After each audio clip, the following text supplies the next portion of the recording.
Sobrang sobrang saya ko kasi naipasok ko yung clutch na 3 points ko, and hindi naman po ako na-surprise na mag-shoot ko yun kasi yun nga po, in-extra ko po everyday yun, and after training namin, nag-extra ako everyday. Yun lang po, kaya kumpiyansa po ako sa lahat ng tira ko. Yung babaong ko talaga sa game 2 is yung puso ko, yung heart ko na gusto mag-champion, lahat kami. Yun lang talaga gusto namin mangyari, mag-champion kami, and kailangan mas ilagay namin sa laro yung puso, and yun lang po. Yung 3 points mo ba? Ano ba yung play pa para sa iyo?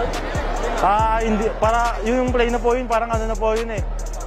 Parang na broken play na lang po yun, and sumakto po na sakto po na ipasa sa akin. So, invite mo lang yung Purple community to watch the game and invite and support you guys. Ini-invite ko yung buong Perpetual community na support kami sa darating na Game 2, and yun lang po, to God be the glory po.